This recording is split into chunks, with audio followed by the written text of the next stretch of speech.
Sa kasalukuyang digmaan sa Iran, may isang malaking pagkakamali ang Israel na nagdulot ng hindi inaasahang problema sa mga kaalyado.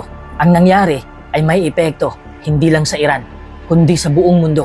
Ano ang pagkakamaling ito at bakit ito nagdulot ng gulo? Tutuklasin natin yan sa video na ito.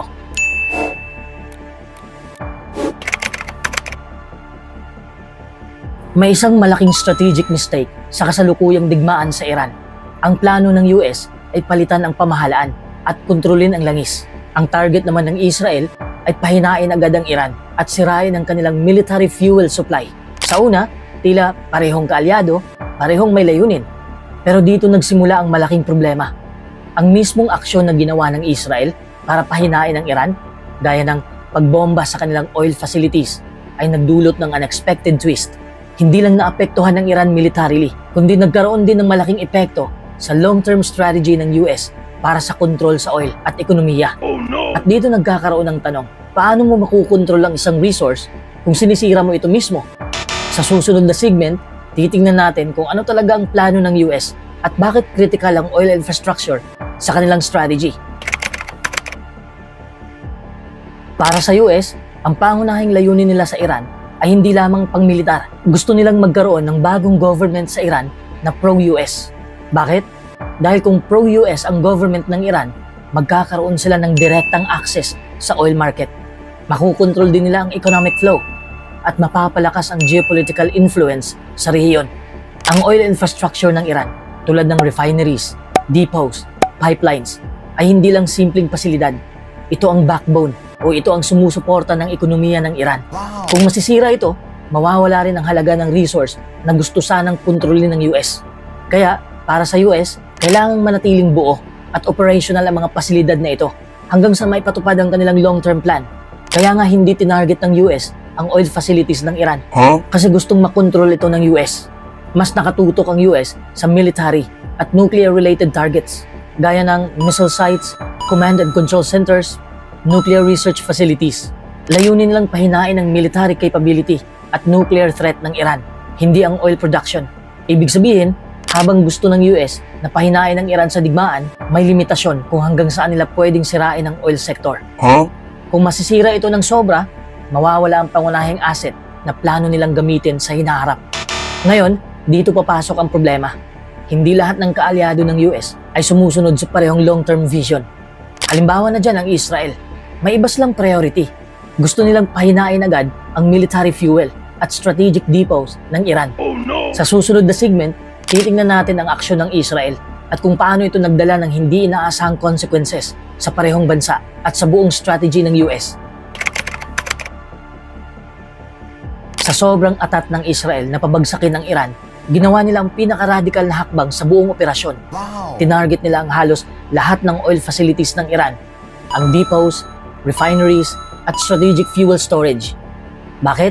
Gusto nilang pahinain ang income ng Iran para mapahina rin agad ang kakayahan ng Iran na magpatakbo ng military operations.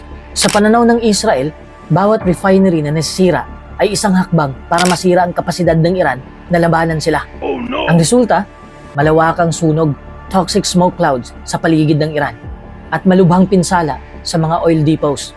Sa short term, epektibo ito dahil naipit nila ang military fuel supply at napigilan ang ilang operasyon ng Iran. Pero may malaking side effect. Sinira rin ng Israel ang mismong resource na dapat sana ay makikinabang ang US sa kanilang long-term plan.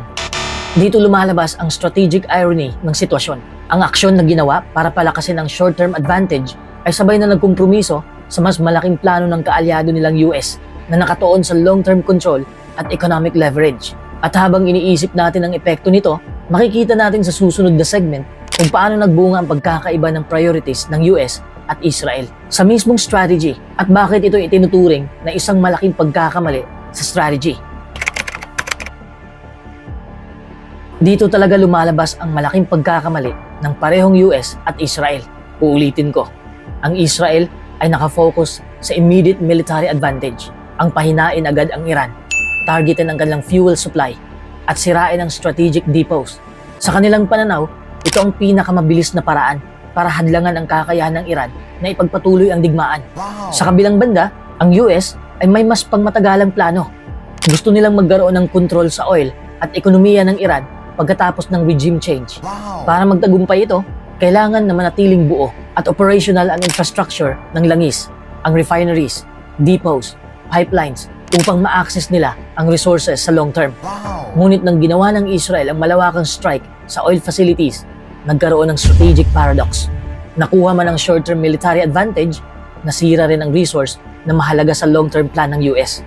Ang dalawang kaalyado na parehong may layunin laban sa Iran ay nagkaroon ng misalignment sa strategy. Ang Israel ay nakafocus sa agarang resulta. Ang US naman ay nakafocus sa mga matagalang kontrol. Ang resulta, ang mismong aksyon na dapat nakatulong sa parehong plano ay naging dahilan ng problema.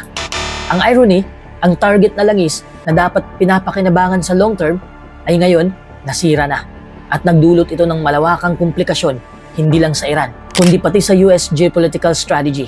At habang iniisip natin ang epekto nito sa strategy ng kaalyado, kailangan din nating tingnan ang mas malawak na epekto sa buong mundo.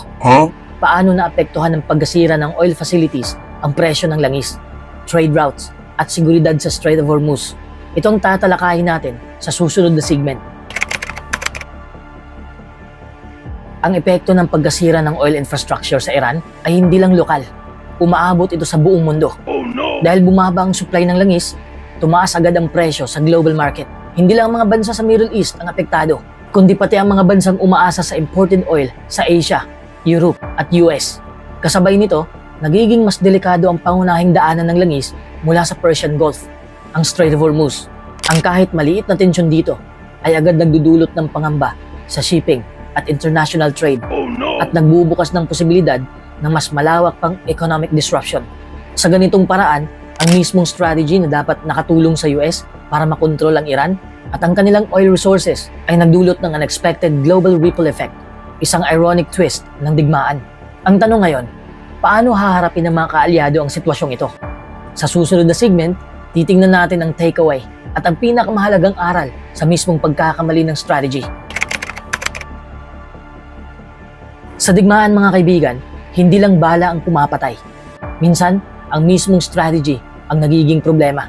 Ang pagkakaiba sa priorities ng US at Israel ang nagdulot ng malaking strategic mistake.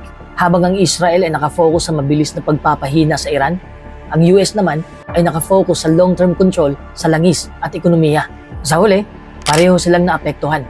Medyo naapektuhan ng Iran, pero ang oil infrastructure na gusto sanang kontrolin ng US, nasira rin. At hindi lang Iran ang naapektuhan. Ang global oil supply bumaba. Ang presyo ng langis tumaas at nagkaroon ng panganib sa Strait of Hormuz. Isang mali lang sa strategy, nagdulot ng ripple effect sa buong mundo. Ang tanong ngayon, pwede pa bang ayusin ng US ang kanilang plano?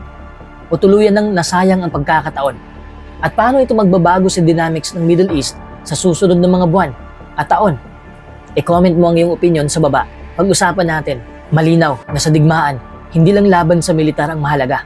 Mahalaga rin ang planning at alignment sa strategy.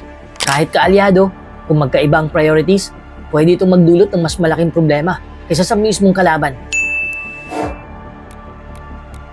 Kung nagustuhan mo ang ganitong klaseng analysis, huwag kalimutang i-like ang video.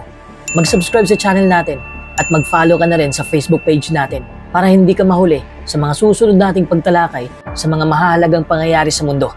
Kita-kits sa susunod na video.